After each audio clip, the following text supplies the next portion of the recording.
Tayo po ay nagkakatipon ngayon sa harapan ng ating Panginoon Diyos upang pagbuklurin sa pamamagitan ng banal na pagkakasal sina kapatid na Richard at kapatid na Bevigay.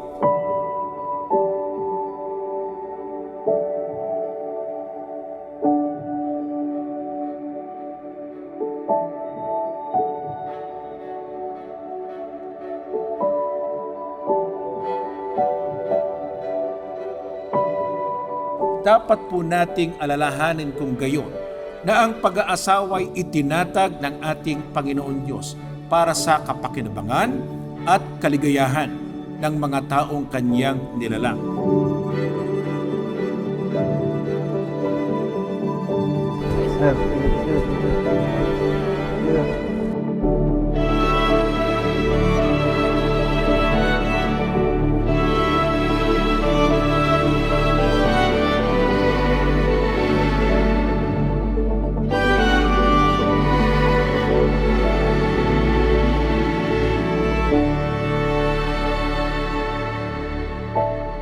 I am proud of you. As Richard, my loving son, I am proud of you. Be a loving and responsible husband. And maging mapanalanginin sa lahat ng sandali ng inyong buhay.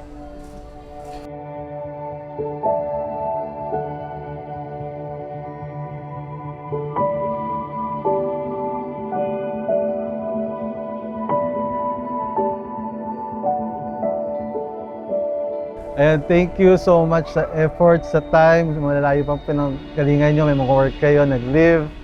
I really appreciate it. Thank you so much. I prayed to God about marriage and you became my answered prayer. Ang daming kong hiningi sa Kanya, pero higit pa doon ang binigay niya nung dumating ka sa buhay ko.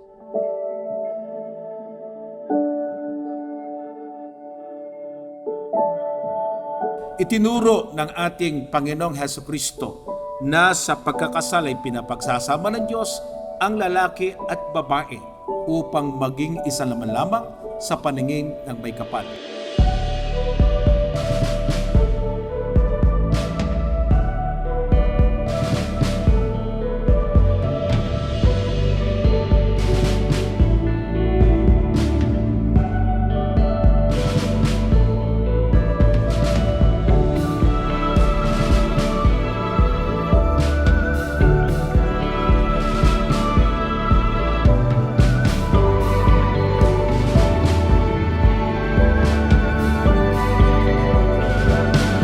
Our love is strong that it brought our families and friends together. My life is complete with you. You are the most loving and kind person I have ever known. I will be your biggest supporter. I'm proud to have you as my husband.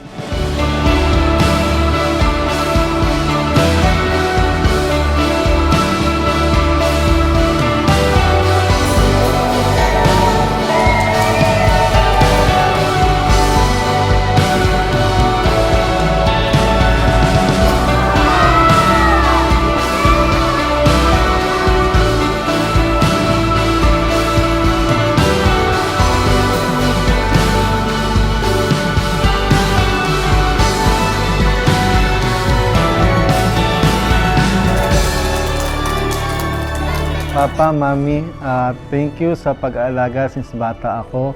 Kayo ang sumuporta sa akin emotionally, spiritually, financially. Nagpapasalamat ako sa inyo sa walang sawang gabay sa akin. Ayun. Salamat sa Panginoon Diyos, kayo ang binigay sa akin ng mga magulang ko.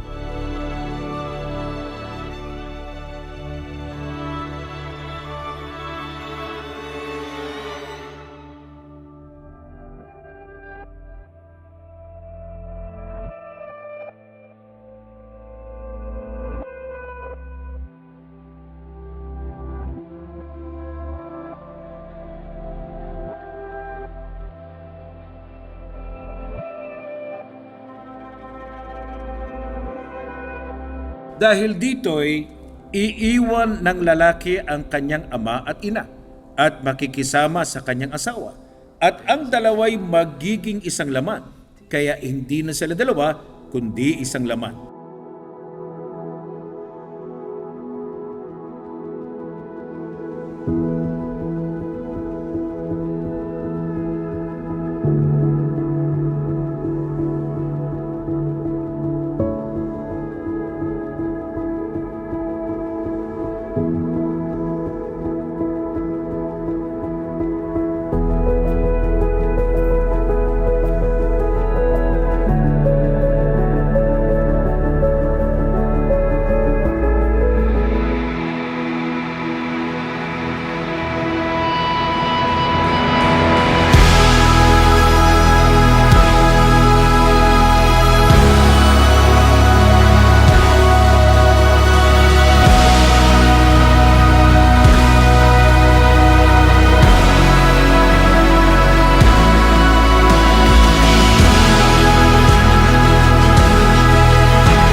You are proof that God's timing is always perfect.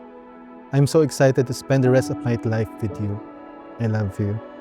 Thank you for being my person, my love, and my home.